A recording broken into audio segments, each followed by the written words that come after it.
Voilà, le remplissage se fait à l'aide de feuilles de liège. Donc nous allons poser un cambrion bois. Alors le cambrion, il va avoir pour rôle de rigidifier la partie de la chaussure entre le talon et l'avant-pied, puisque l'avant de la chaussure doit plier lors de la marche, mais la partie entre le talon et l'avant-pied doit rester rigide, hein. Cette partie-là ne doit pas plier sous le poids du corps, donc il est important de mettre un cambrion qui va faire cette rigidité.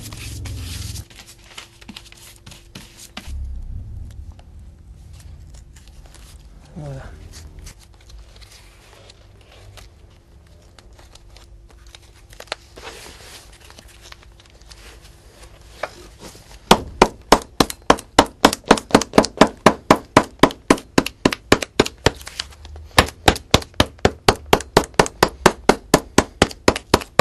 On va rajouter une deuxième couche de remplissage pour venir bien jusqu'au bout.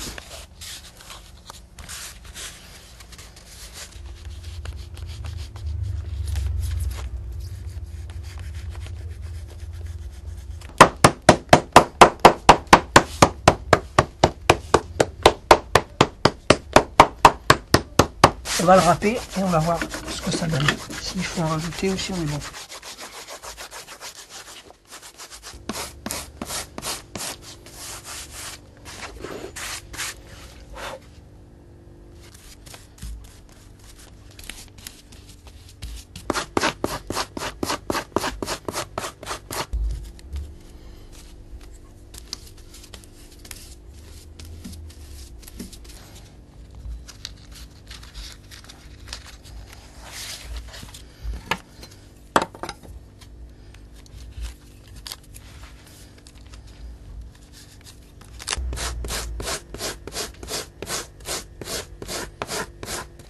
Donc le couche-point, c'est une partie de cuir qui va être comme la trépointe et qui va former l'arrondi du talon.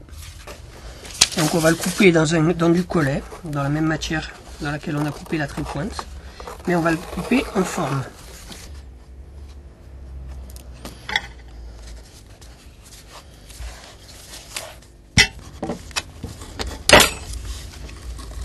Voilà, donc le couche-point est évasé de façon à ce qu'une fois posé, on ait toujours une partie bien plate pour la pose de la semelle et pour la base des premiers sous-bouts, donc des premières couches du talon. Voilà, on va également verrer la partie fleur pour que lors de la finition, la couleur prenne.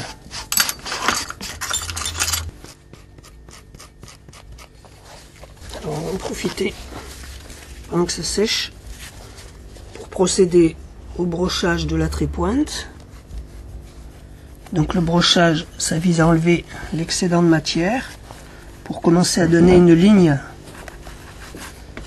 à la chaussure.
On utilise donc des semences, hein, ou que l'on appelle aussi semences bleuies, puisqu'elles sont bleues.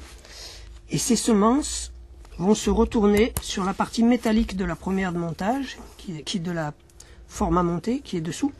Donc sur cette partie métallique, l'extrémité de la pointe se retourne et forme un rivet.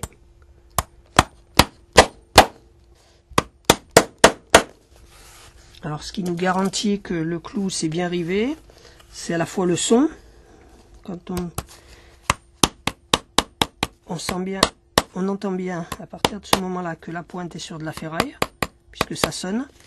Et le dernier coup de marteau nous montre que la pointe s'est bien rivée, puisqu'elle s'écrase légèrement et elle bloque la matière. Puisque l'objectif, c'est que le couche-point, lui, bloque le plus près possible de la carre, ici, qui bloque le plus près possible de la carre, justement pour que ça fasse un montage bien fermé, qui ne laisse pas pénétrer l'eau. C'est pour ça qu'après, j'ai tracé ici ma prise de montage à la main pour repérer.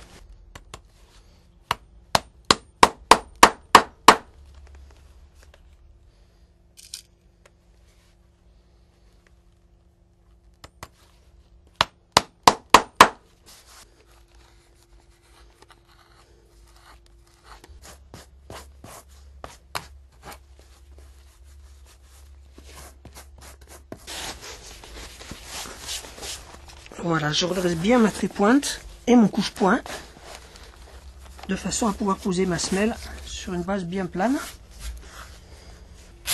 La trépointe est légèrement cardée de façon à ce qu'il y ait une bonne pénétration de la colle.